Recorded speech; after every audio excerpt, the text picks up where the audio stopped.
Hi all, welcome to my class. So നമ്മളിപ്പോൾ എടുത്തുകൊണ്ടിരിക്കുന്നത് PSC 10th പ്രിലിംസിനെ റിലേറ്റ് ചെയ്തിട്ടുള്ള ക്ലാസ്സസ് ആണ്.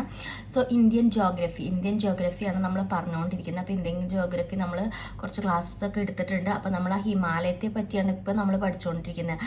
അപ്പോൾ ഹിമാലയത്തിൻ്റെ ഭാഗങ്ങൾ നമ്മൾ ഹിമാദ്രി, ഹിമാചൽ, സിവാലിക് എന്ന് പറഞ്ഞാൽ അതിൽ ഓൾറെഡി ഹിമാദ്രി നമ്മൾ ഡിസ്കസ് ചെയ്ത് കഴിഞ്ഞു. അപ്പോൾ ഇന്നത്തെ ക്ലാസ്സിൽ നമ്മൾ ഡിസ്കസ് ചെയ്യാൻ പോകുന്നത് ഹിമാചലാണ്. അപ്പോൾ വീഡിയോയിലേക്ക് കടക്കുന്നതിന് മുന്നേ നമ്മളെ ചാനൽ ആരെങ്കിലും ആദ്യമായിട്ട് കാണുന്നുണ്ടെങ്കിൽ ഒന്ന് സബ്സ്ക്രൈബ് ചെയ്ത് സപ്പോർട്ട് ചെയ്ത് തരണം.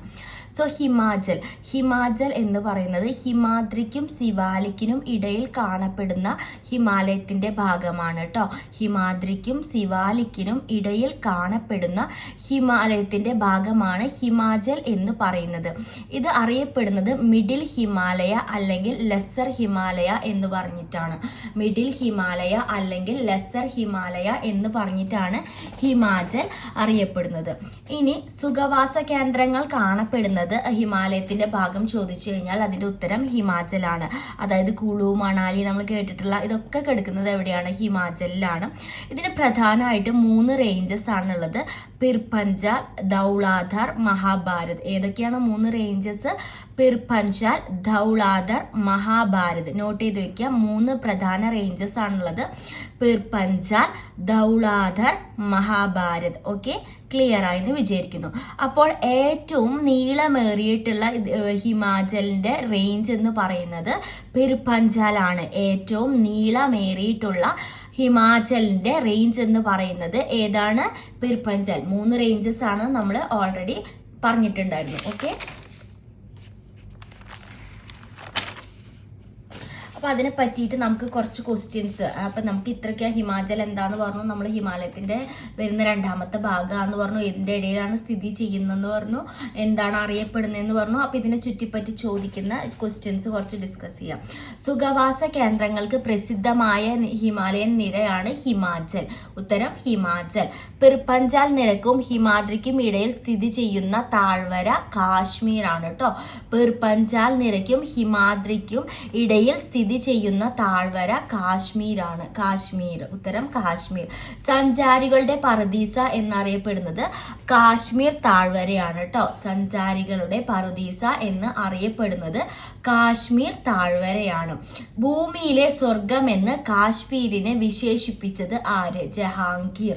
ഭൂമിയിലെ സ്വർഗം എന്ന് കാശ്മീരിനെ വിശേഷിപ്പിച്ചത് ആര്? ജഹാംഗീർ. മനുവിന്റെ വാസസ്ഥലം എന്നറിയപ്പെടുന്നത് മണാലിയാണ് കേട്ടോ. മനുവിന്റെ വാസസ്ഥലം എന്നറിയപ്പെടുന്നത് മണാലി. ഹിമാലയൻ പിരമിഡ് എന്ന് അറിയപ്പെടുന്ന മസ്തു റോക്ക് ക്ഷേത്രം സ്ഥിതി ചെയ്യുന്ന താഴ്വര കാൻഗ്ര. ശ്രദ്ധിക്കുക, ഹിമാലയൻ പിരമിഡ് എന്ന് അറിയപ്പെടുന്ന മസ്തു റോക്ക് ക്ഷേത്രം സ്ഥിതി ചെയ്യുന്ന താഴ്വര കാൻഗ്ര. ക്ലിയർ ആയെന്ന് വിചാരിക്കുന്നു. സോ ഇത്രയൊക്കെയാണ് ഹിമാചലിനെ ചുറ്റിപ്പറ്റി ചോദിക്കാവുന്ന ക്വസ്റ്റ്യൻസ്. ഹിമാചൽ എന്താണെന്നും പറഞ്ഞു. ഇനി നമ്മൾ ഹിമാലയത്തിന്റെ അവസാന ഭാഗമായിട്ടുള്ള സിവാലിക് നമ്മൾ 3 ഭാഗങ്ങളായിട്ട് തിരിച്ചിട്ടുണ്ടായിരുന്നു. അപ്പോൾ ഹിമാദ്രി, ഹിമാചൽ, 3ാമത്തെ സിവാലിക്. സിവാലിക്കിനെ പറ്റി ഏറ്റവും തെക്കേ അറ്റത്ത് കിടക്കുന്ന ഹിമാലയത്തിന്റെ ഏറ്റവും തെക്കേ അറ്റത്ത് കിടക്കുന്ന ഭാഗമാണ് സിവാലിക്. ഔട്ടർ ഹിമാലയ എന്നാണ് അറിയപ്പെടുന്നത്. ഔട്ടർ ഹിമാലയ എന്നാണ് അറിയപ്പെടുന്നത്. അപ്പൊ ഈ സിവാലിക്കിന്റെ അർത്ഥം എന്ത്? ശിവന്റെ തിരുമുടി എന്നാണ് കേട്ടോ. ശിവന്റെ തിരുമുടി. അപ്പൊ ഡ്യൂൺസ് കാണപ്പെടുന്നു. ഇവിടെയാണ് നമ്മൾ എന്ത് കാണപ്പെടുന്നത്? ഡ്യൂൺസ്. അപ്പൊ ഡ്യൂൺസ് കാണപ്പെടുന്ന ഹിമാലയത്തിന്റെ ഭാഗം ഏത്? ഉത്തരം സിവാലിക്.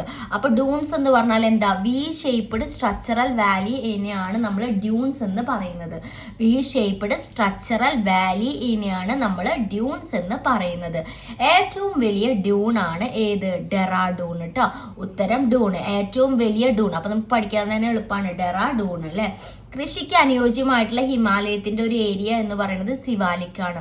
കൃഷിക്ക് അനുയോജ്യമായിട്ടുള്ള ഹിമാലയത്തിന്റെ ഏരിയ എന്ന് പറയുന്നത് സിവാലിക് ആണ്. ഇനി നമ്മൾ നദീനെ ബേസ് ചെയ്ത് പറയുകയാണെങ്കിൽ നദീതരത്തിൽ നമ്മൾ ഹിമാലയത്തിന് 4, ഇപ്പം നമ്മൾ വേറെ തരത്തിൽ, ഇനി നദീതരത്തിൽ നമ്മൾ ഹിമാലയത്തിന് 4ആയി തിരിച്ചിട്ടുള്ളതാണ്. പഞ്ചാബ് ഹിമാലയം, കുമയൂണ്, നേപ്പാൾ, ആസാം. 4ആയിട്ട് തിരിച്ചു. പഞ്ചാബ് ഹിമാലയം, കുമയൂണ്, നേപ്പാൾ, ആസാം. ഹിമാലയത്തിന്റെ ഏറ്റവും ഉയരം കുറഞ്ഞ ഭാഗമാണ് ഏത്? സിവാലിക്. അപ്പൊ സിവാലിക്കിനെ പറ്റിയിട്ടുള്ള ഒരു ചോദ്യമാണ് അതിലൂടെ കടന്നുപോയത്. ഹിമാലയത്തിന്റെ ഏറ്റവും ഉയരം കുറഞ്ഞ ഭാഗം ഉത്തരം സിവാലിക്. ക്ലിയർ ആയെന്ന് വിചാരിക്കുന്നു. ഓക്കെ, ഇനി നമ്മൾ ഈ നദികളെ പറ്റിയിട്ടുള്ള കാര്യങ്ങൾ ഡീറ്റെയിൽ ആയിട്ട് നോക്കാം.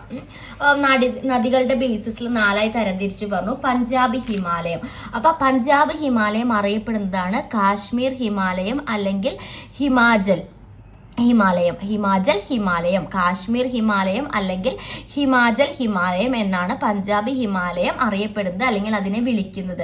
അപ്പോൾ എന്താ പറയുക, സിന്ധു സത്ലജ് നദിക്ക് ഇടയിൽ വരുന്ന ഹിമാലയത്തിന്റെ ഭാഗം അല്ലെങ്കിൽ ഇൻഡസ് സത്ലജ് എന്നും പറയും. സിന്ധു സത്ലജ് അല്ലെങ്കിൽ ഇൻഡസ് സത്ലജ് നദികൾക്ക് ഇടയിൽ വരുന്ന ഹിമാലയത്തിന്റെ ഭാഗമാണ് എന്ത്. അപ്പോൾ ഏതിന്റെ ഇടയിലാണെന്നാണ് നമ്മൾ ഏത് നദികളുടെ ഇടയിലാണെന്നാണ് നമ്മൾ ഈ ഭാഗത്തിനെ പഠിച്ചു വെക്കേണ്ട ഒരു പോയിന്റ്. അടുത്തത് ഖുമയൂൺ ആണ്. സത്ലജ് കാളി നദി ഇടയ്ക്ക് വരുന്നു. പഠിച്ചു വെക്കുക, സത്ലജ് കാളി, SK എന്ന് നോട്ട് ചെയ്യുക. സത്ലജ് കാളി നദി ഇടയ്ക്ക് വരുന്നു. അടുത്തത് നേപ്പാൾ എന്ന് പറയുമ്പോൾ കാളി ടീസ്റ്റ. എന്താണ്, നമ്മൾ ഓരോന്നിനെ കണക്ട് ചെയ്തിട്ടാണല്ലേ. ഇപ്പോൾ ഒരു ആദ്യത്തെ സിന്ധു സത്ലജ് അല്ലെങ്കിൽ ഇൻഡസ് സത്ലജ്, നെക്സ്റ്റ് തുടങ്ങുന്നത് ഏതാണ്, സത്ലജിൽ നിന്നാണ്. അപ്പൊ സത്ലജ് കാളി. അടുത്തത് നേപ്പാൾ തുടങ്ങുന്നത് കാളി ടീസ്റ്റ നദിക്കിടയിൽ കാണപ്പെടുന്നു. ക്ലിയർ ആയോ? അടുത്തത് ലാസ്റ്റത്തെ ആസാം ആണ്.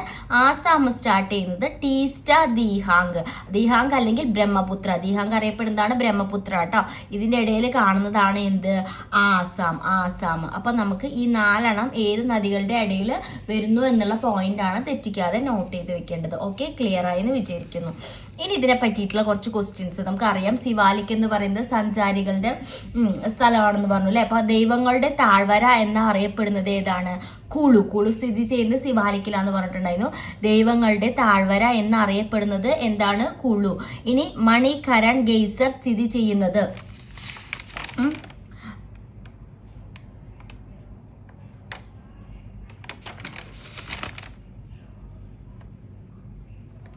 സോറി, നമ്മൾ ഒരു കാര്യം പറയാൻ പറഞ്ഞു. നമ്മൾ കുളു സ്ഥിതി ചെയ്യുന്നത് ഹിമാചലിന്റെ പാർട്ടാണ് കേട്ടോ. സോറി, ഹിമാചലിന്റെ പാർട്ടാണ്. ദൈവങ്ങളുടെ താഴ്വര എന്നറിയപ്പെടുന്നത് കുളു ആണ്. ഇനി മണികരൺ ഗെയ്സർ സ്ഥിതി ചെയ്യുന്നത് കുളുവിലാണ്. സുഖവാസ കേന്ദ്രങ്ങളുടെ റാണി മസൂർ. ഉത്തരം മസൂർ. സുഖവാസ കേന്ദ്രങ്ങളുടെ റാണി ഏതാണ്, ഉത്തരം മസൂർ. കുളു മണാലി താഴ്വരകളിലൂടെ ഒഴുകുന്ന നദി ബിയാസ് ആണ് കേട്ടോ. കുളു മണാലി താഴ്വരകളിലൂടെ ഒഴുകുന്ന നദി ബിയാസ് ആണ്. കുളു മണാലി താഴ്വരകളിലൂടെ ഒഴുകുന്ന നദി ബിയാസ് ആണ്. Lal Bahadur Shastri National Academy of Administration സ്ഥിതി ചെയ്യുന്നത് എവിടെയാണ്, മസൂറിയിലാണ്. ഉത്തരം മസൂറി. അടുത്തത് ഇന്ത്യയുടെ തടാക ജില്ല ഏതാണ്, നൈനിറ്റാൾ ആണ് ഇന്ത്യയുടെ തടാക ജില്ല. ഇനി മരിച്ചവരുടെ കൂമ്പാരം എന്നർത്ഥം വരുന്നത് റോഹ്താങ് ചുരം. ഇനി ഡൂൺസ് താഴ്വരയിലെ പ്രധാന വൃക്ഷം ഏതാണ്, സാലാണ് കേട്ടോ. സാലാണ്. സിവാലിക് എടുത്തപ്പോൾ പറയുന്നു കൃഷി രീതിക്ക് അനുയോജ്യമായിട്ടുള്ള ഹിമാലയം പ്രദേശമാണ്. അപ്പോൾ അവിടെ എങ്ങനെ കൃഷി ചെയ്യാന്ന് വെച്ചാൽ ടെറസ് കൾട്ടിവേഷൻ ആണ് കേട്ടോ. ടെറസ് കൾട്ടിവേഷൻ ആണ്. അതാണ് സിവാലിക്കിലെ കൃഷി രീതി വരുന്നത്. ഓക്കെ, അപ്പോൾ ഇത്രയൊക്കെയാണ് നമ്മൾ സിവാലിക്കിനെ ചുറ്റിപ്പറ്റിയിട്ട് നമുക്ക് ചോദിക്കുക. അതുപോലെ തന്നെ ഹിമാചലിനെ ചുറ്റിപ്പറ്റി ചോദിക്കാവുന്ന ക്വസ്റ്റ്യൻസ്. അപ്പോൾ ഇതോടുകൂടി ഹിമാചലും അതുപോലെ തന്നെ സിവാലിക്കും ഇവിടെ നിർത്തുകയാണ്. അപ്പോൾ ഇന്ത്യൻ ജിയോഗ്രഫിയിൽ ഇനി ഒരുപാട് കാര്യങ്ങൾ പഠിക്കാനുണ്ട്. അപ്പോൾ ഇതൊക്കെ നമ്മൾ അടുത്ത വീഡിയോസിൽ ഇടുന്നതായിരിക്കും. Okay, thank